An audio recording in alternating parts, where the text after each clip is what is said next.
맞춤법의 원리 이해.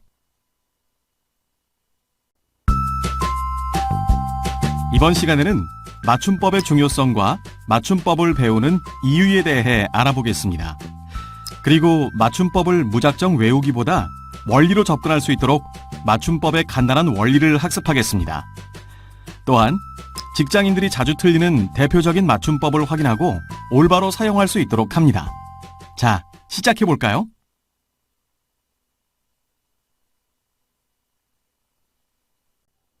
일상 대화 속 우리의 맞춤법.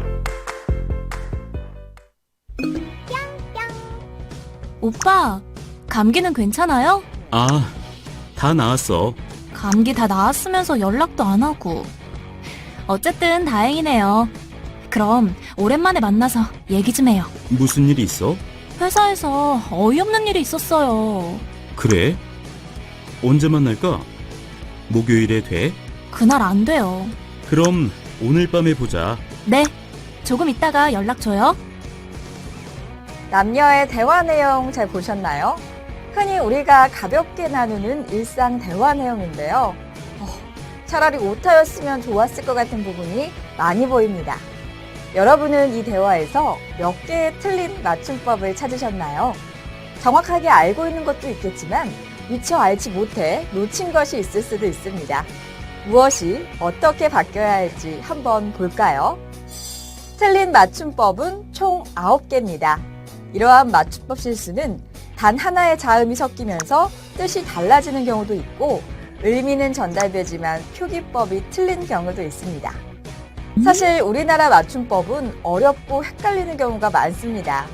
하지만 틀린 맞춤법은 사람의 이미지를 좋지 않게 하며 신뢰성을 떨어뜨리기도 합니다. 그러니 좀 더 신경 써야 하지 않을까요?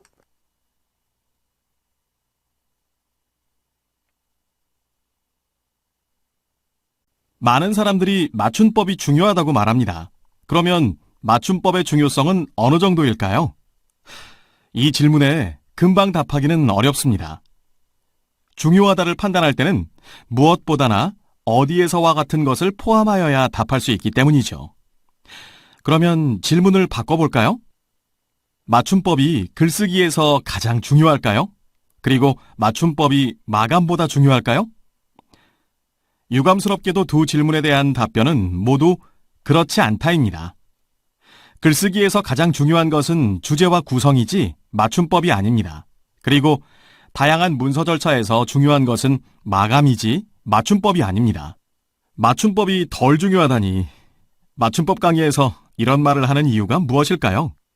왜냐하면 맞춤법 자체가 갖는 중요성에 대해 명확히 알아야 맞춤법을 제대로 정복할 수 있기 때문입니다. 그렇다면 많은 사람들이 맞춤법이 중요하다고 말하는 것은 어떤 의미일까요? 만약 길에서 침을 뱉거나 빨강 신호의 횡단보도를 마구 건너는 사람을 보았다면 우리는 눈살을 찌푸리게 됩니다. 왜 그럴까요? 그 이유는 기본이 안 되었다고 생각하기 때문입니다. 이와 마찬가지로 우리가 맞춤법을 지키는 것은 글을 쓸 때 예의를 지키는 것입니다. 공식 문서를 작성할 때 지켜야 하는 규칙이 맞춤법이니까요. 그래서 맞춤법 오류를 발견하면 기본이 안 되었다고 생각합니다. 무엇이 틀렸다는 것 자체보다 그 너머에 글을 쓰는 또는 문서를 대하는 자세를 보는 것이죠. 그리고 누군가가 맞춤법을 틀리면 상당히 우스워 보입니다. 여기서 우습다는 말의 의미는 신뢰성을 확보하기 어렵다는 말로 바꿀 수 있습니다. 문서의 달인들은 맞춤법 오류를 잘 일으키지 않습니다. 그래서 사람들은 문서에 맞춤법 오류가 많으면 그 분야의 전문가가 아니라는 인상을 받습니다. 심지어 교육 수준을 의심하기도 하죠. 이 말은 맞춤법 오류가 여러분이 작성하는 문서의 목적을 달성하는데 장애가 될 수도 있다는 의미입니다.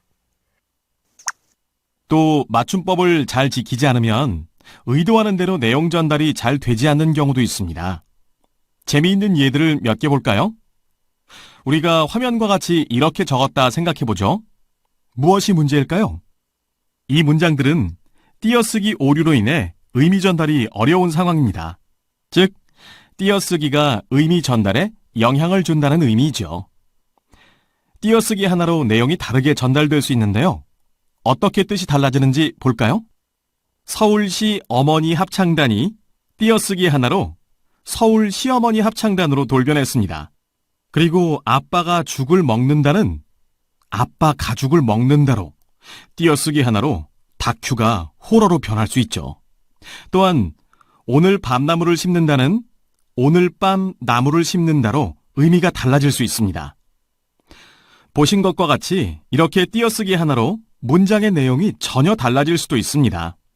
그런데 여러분이 업무 중 다루는 문서의 내용들은 이보다 더 무겁고 의미 있는 것들입니다. 그러므로 여러분이 만드는 오타와 띄어쓰기가 때로는 다큐를 호러로 바꿀 수 있다는 것을 유념하셔야 합니다. 앞에서 글쓰기에서 가장 중요한 것은 주제라고 말씀드렸습니다. 즉, 전달하는 바가 무엇인지를 제대로 전달해야 한다는 거죠. 맞춤법 오류는 때로 그 전달에 장애를 일으키기도 합니다. 이로 인해 글 쓰는 목적을 달성하기 어렵게 되기도 하죠. 맞춤법이 글쓰기의 모든 것은 아닌 것이 분명합니다. 더 중요한 것이 분명히 있죠. 하지만 맞춤법을 지키는 것은 글쓰기 작업에서 예의라는 점, 또 더 중요한 것들을 지키는데 문제를 일으키지 않기 위한 장치라는 점을 꼭 기억하시기 바랍니다. 이것이 우리가 맞춤법을 중요하게 생각하는 이유입니다. 기억하라 키포인트. 맞춤법의 중요성.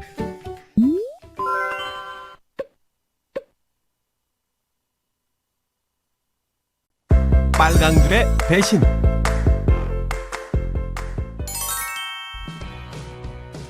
다 썼네. 빨강 줄은 안 보이고. 그럼 맞춤법 검사기 한번 돌려볼까?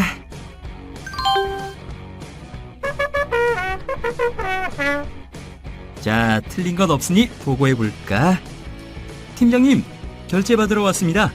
이번 프로젝트 기획안입니다. 김주인, 문제가 막 붉어져? 문제가 단풍인가? 네? 여기 좀 보게. 이거 원. 내 얼굴이 다 붉어지네. 아하, 주의하겠습니다. 붉어졌다. 단어 자체는 틀린 게 아니니까 맞춤법 검사기가 못 잡아내는구나. 이젠 컴퓨터 검사도 못 믿겠네. 문서 작성 시 맞춤법 검사기를 사용하는 분들 많으실 텐데요. 컴퓨터 맞춤법 검사기에 의존하다 보면 때론 낭패를 볼 때가 있습니다. 왜냐하면 인간이 쓰는 언어 정보를 컴퓨터가 모두 다 이해할 수는 없기 때문이죠. 앞에서 보신 것과 같이 인간의 존엄성에 대한 문제가 불거졌다라는 문장에서 불거졌다는 원래 불거졌다라는 단어가 있으므로 컴퓨터는 오류로 인식하지 않습니다. 컴퓨터는 자신에게 입력된 값만을 참조해서 맞춤법 오류를 판단하므로 종종 이런 오류가 발생하곤 합니다. 그러므로 컴퓨터에만 의존하기보다 우리 스스로 맞춤법을 알아야 할 필요가 있습니다. 자, 그럼 맞춤법의 간단한 원리들을 하나씩 살펴볼까요? 맞춤법이 자주 틀린다고 상심하시나요? 앞으로는 상심하지 마세요. 지금부터 말씀드릴 3가지 내용은 여러분을 상심으로부터 벗어나게 할 것입니다. 첫째, 여러분은 맞춤법을 생각보다 많이 틀리지 않습니다. 동의할 수 없다고요? 맞춤법을 아주 많이 틀린다고 생각하는 사람도 사실은 그렇게 많이 틀리는 것은 아닙니다. 자세히 보면 몇 가지 맞춤법을 자꾸 반복해서 틀리는 것을 확인할 수 있습니다. 그러므로 자신이 틀리는 맞춤법 유형이 어떤 것이 있는가를 알면 맞춤법을 정복하는 일이 쉬워지지 않을까요? 그러니 자신이 어떤 맞춤법을 틀리는가에 주목하세요. 둘째, 맞춤법이 틀리는 데는 이유가 있습니다. 여러분이 무식하거나 국어를 잘 몰라서 틀리는 것이 아니라는 것입니다. 맞춤법을 자꾸 틀린다면 상심하시기 전에 자신이 왜 그것을 틀리는지에 더 관심을 두세요. 더 다행인 것은 여러분이 틀리는 맞춤법은 다른 사람도 틀리는 일이 많다는 것인데요. 이는 틀리는 이유가 여러분 개인적인 이유만은 아니라는 증거입니다. 그러니 틀리는 이유에 관심을 두세요. 이유가 무엇인지를 아는 것은 맞춤법을 정복하는데 아주 많은 도움이 됩니다. 셋째, 여러분은 맞춤법을 정복할 수 있는 도구를 이미 가졌습니다. 맞춤법은 여러분의 언어를 보고 만든 것입니다. 그러니 여러분이 어떻게 발음하는지, 자신이 어떤 의미로 쓸 때 어려운지를 알면 맞춤법을 정복할 수 있습니다. 자, 그럼 지금부터 여러분이 가진 자신의 언어 능력을 제대로 읽어 맞춤법을 정복할 수 있는 방법을 안내해드리겠습니다. 여러분의 능력을 한번 실험해 볼까요? 먹고, 먹으니, 먹어서, 먹음으로, 먹으니까 등등 화면에 보이는 단어들은 모두 하나의 단어에서 나왔습니다. 무엇일까요? 이들은 모두 먹다의 변화형입니다. 우리말은 이렇게 하나의 단어가 어마어마한 형태로 바뀝니다. 외국인들이 한글을 배우기 어려워하는 이유가 여기에 있죠. 하지만 여러분은 이런 식의 변화를 하나도 혼동하지 않고 일상에서 구사합니다. 즉, 이 말들을 모두 먹다로 인식하고 있습니다. 이런 단어가 먹다만 있는 것은 아니죠. 우리말에 이런 변화를 하는 것들은 수만 개가 있습니다. 이 수만 개의 변화형을 여러분은 이미 알고 있습니다. 이것만 봐도 이미 여러분은 우리말의 달인입니다. 먹다가 이렇게 많은 형태로 변화하는 것 자체가 국어의 문법이고 그 문법은 여러분의 머릿속에 있습니다. 그러므로 맞춤법을 배우는 것은 여러분의 머릿속을 확인하는 일일 것입니다. 그러니 맞춤법을 새로 배운다고 생각하지 마시고 이미 자신이 아는 것을 확인한다는 기분으로 학습을 하시기 바랍니다. 여기서 잠깐! 누군가는 요즘 컴퓨터 문서 프로그램이 잘 만들어져 있는데 굳이 맞춤법을 배워야 하냐고 묻곤 합니다. 여러분은 문서 작업을 할 때 모니터상의 빨강 줄을 얼마나 믿으시나요? 사실 요즘은 맞춤법 확인 기능이 월등히 좋아져서 이전보다는 많은 오타를 잡아내긴 합니다. 하지만 이를 전적으로 믿어서는 안 됩니다. 그러면 컴퓨터의 빨강 줄긋기 능력을 한번 실험해 볼까요? 조금 있다가 저녁에 연락 줘요. 여기서 있다가는 잘못 쓴 예입니다. 있다가는 어느 곳에 잠시 머무르거나 어떤 상태를 유지한다는 의미이므로 여기서는 조금 시간이 지난 뒤라는 표현인 있다가라고 쓰는 것이 맞습니다. 하지만 컴퓨터에는 여기에 잘못된 것을 표시하는 빨강 줄이 가지 않았습니다. 왜 이런 일이 벌어질까요? 컴퓨터는 자신에게 입력된 값만을 참조해서 맞춤법 오류를 판단합니다. 인간이 컴퓨터에 입력하지 않은 내용은 오류로 인식하지 않는 거죠. 즉, 있다가를 있다가로 잘못 썼는데도 컴퓨터가 못 잡아내는 것은 인간이 그런 예를 입력해두지 않았기 때문입니다. 예상외 복병이라 할 수 있죠. 특히 요즘은 창의성이 요구되는 사회로 우리는 문서에서 생각지 못하는 표현들을 많이 해야 합니다. 이로 인해 인간은 미처 컴퓨터가 잡아내지 못하는 문장을 쓰는 경우가 더 많아지고 있습니다. 게다가 말하는 사람의 의도에 따라 맞춤법이 달라지는 경우에는 더욱더 컴퓨터가 알아내지 못합니다. 예를 들어 낳으면 나을까와 같은 말이 그렇죠.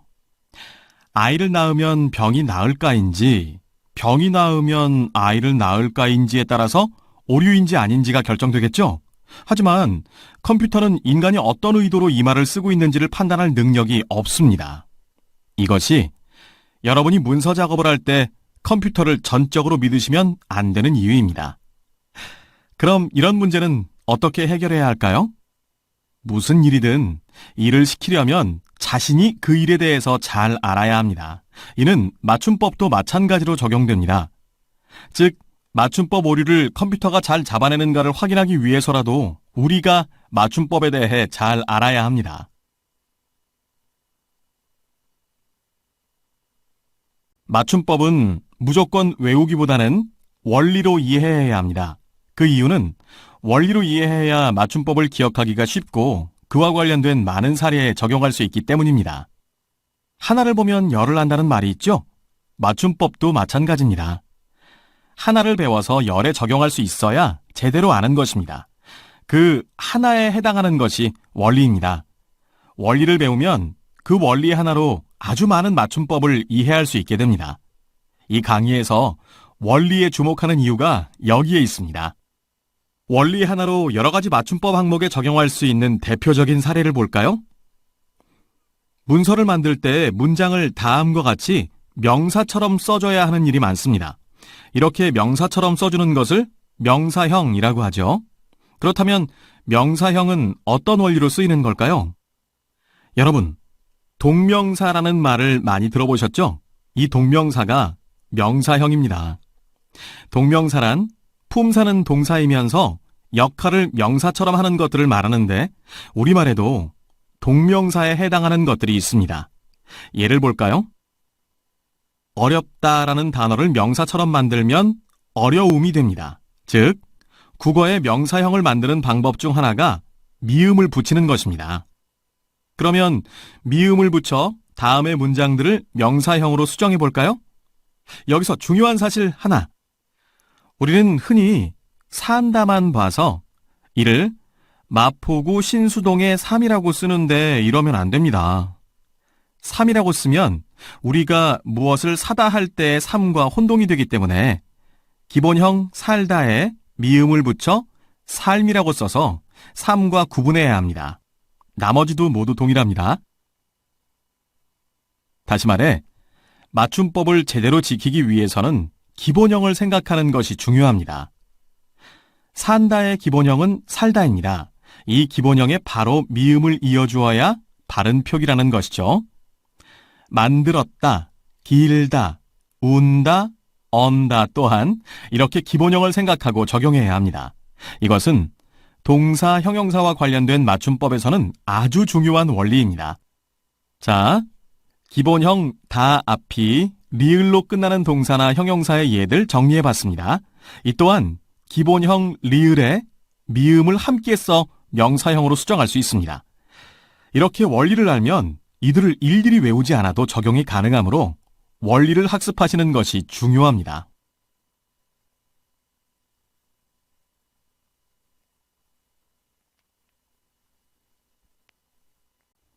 기억하라 키포인트. 맞춤법 간단 원리.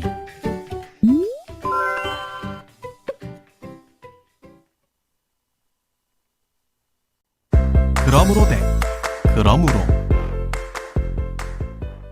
나는 생각한다. 그러므로 나는 존재한다. 근대 철학의 창시자 르네 데카르트의 너무도 유명한 말이죠. 나는 생각한다. 그러므로 나는 존재한다. 여기서 그러므로가 맞을까요? 그럼으로가 맞을까요? 자, 추가 질문 하나 더 드리겠습니다. 나는 서류 작업을 열심히 한다. 그러므로 내 역할을 다한다. 이 말에는 둘 중 어떤 낱말이 맞을까요? 그러므로와 그럼으로는 직장인들이 흔히 틀리는 맞춤법 중에 대표적으로 손꼽히는 단어입니다. 여러분은 잘 구분해서 쓰고 계신가요?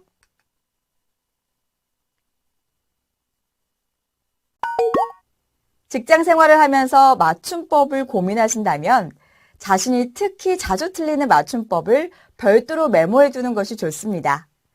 틀리는 유형이 무엇인가를 알면 문제를 해결하실 만리를 찾아낼 수 있거든요. 직장인들이 흔히 틀리는 맞춤법 예 중에 대표적인 것으로 그러므로, 그럼으로, 함으로, 함으로를 들 수 있습니다. 숫자로 세어본다면 4개를 어려워하는 것이지만 실제는 한 유형입니다. 그것이 어떻게 가능한지 알아보죠. 먼저 그러므로와 그럼으로는 똑같이 그러므로로 소리나지만 의미는 다릅니다. 그러므로부터 보죠. 그러므로가 어떤 방식으로 사용되는지를 생각하세요. 즉, 문장으로 맞춤법을 이해해야 합니다. 여기 두 문장이 있습니다. 나는 능력 있는 사원이다. 그러므로 승진해야 한다. 이번 프로젝트의 최고 기여자는 그이다. 그러므로 그가 인센티브를 받아야 한다. 여기서 그러므로라는 단어는 앞 내용이 뒤 내용의 원인이나 근거가 될 때 쓰고 있습니다. 그래서 원인과 결과를 연결할 때 쓰는 말인 그런 까닭으로, 그렇기 때문에, 따라서, 그러니까로 바꾸어 써도 괜찮습니다. 영어 단어로 생각하면 쉬운데 because로 바꿀 수 있습니다. 한편 그러므로는 다릅니다. 또 두 문장을 볼까요? 나는 서류 작업을 열심히 한다. 그러므로 내 역할을 다한다. 해당 법규가 그러므로 강제력을 갖는다. 이들 문장 속 그러므로는 모두 그럼으로써로 바꿀 수 있습니다. 여기서 그러므로의 으로와 으로써는 모두 앞말의 내용이 도구가 될 때 쓰는 말이기 때문입니다. 이건 역시 영어로 바꿔 생각하면 좋습니다. 그러므로는 영어로 by ing라고 생각하면 쉽습니다. 여기서 잠깐 그러므로의 미음에 주목해 볼까요? 우리는 이 미음을 어떨 때 쓸까요? 다음 문장을 보죠. 여기서 미음은 서술어를 명사처럼 만들 때 쓰는 말이죠. 그래서 이 미음을 영어의 ing로 바꿀 수 있습니다. 이런 미음의 역할은 아주 흔하게 쓰이는데요. 그래서 미음을 밝혀 적으면 앞말을 명사처럼 만들었다는 것을 우리가 알도록 해줍니다. 그러므로와 그러므로의 차이는 함으로와 함으로에 그대로 적용할 수 있습니다.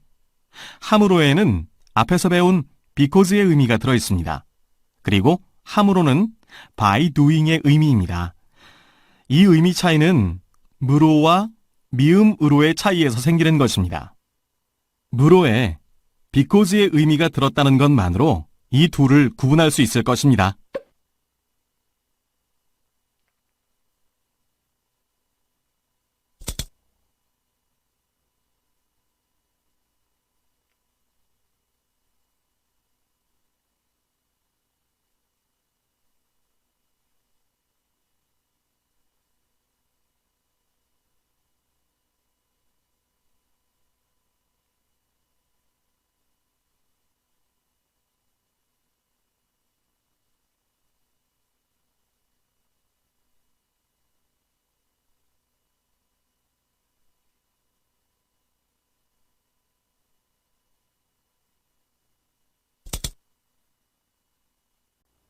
기억하라 키포인트. 자주 틀리는 맞춤법.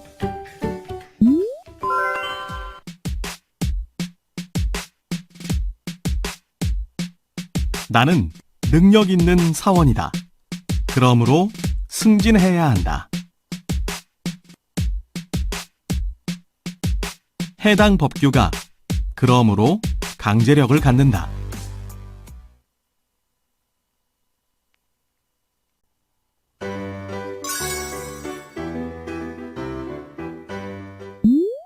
이 옷 예쁘시죠? 그 상품은 품절이세요. 주사 맞으실게요. 비수기 할인 가격이세요.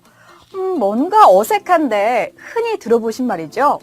요즘 손님을 대하는 일을 하고 있는 분들의 말투를 들어보면 엉터리 높임말을 사용하고 있는 모습을 종종 볼 수 있습니다. 상대방의 예의를 차리기 위해 존댓말을 사용하다 그만 물건까지 높여버리는 사물 존칭이 문제입니다. 한때 개그 프로그램에서 뭐뭐 하실게요, 뭐뭐 하고 가실게요 라는 유행어가 어법에 맞지 않는다는 지적도 있었죠.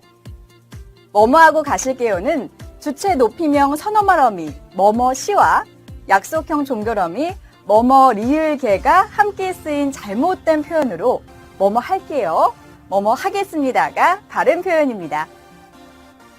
보라 언니 들어가실게요 라는 문장이 말이 되지 않는 이유를 쉽게 말하자면 남의 행동을 높이는 표현과 자신의 의지를 나타내는 표현은 한 어절에서 동시에 쓸 수 없기 때문입니다. 즉, 보라 언니 들어가세요 아니면 제가 들어갈게요 라고 해야 맞는 표현입니다.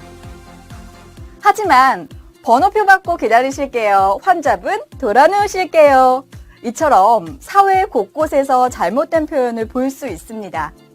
별 생각 없이 잘못된 높임말을 쓰는 동안 한국어 어법이 뒤틀리고 있습니다. 높임말은 사람을 존중하는 우리말의 아름다운 표현법입니다.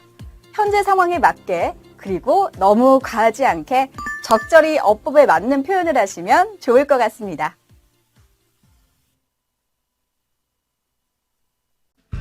이번 시간에 학습한 내용을 바탕으로 퀴즈를 풀어보겠습니다. 모두 세 문항이 제시되며 기회는 2번씩 주어지게 됩니다. 자, 그럼 스타트 버튼을 클릭하세요.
이번 시간에는 맞춤법의 원리 이해에 대해 살펴보았습니다.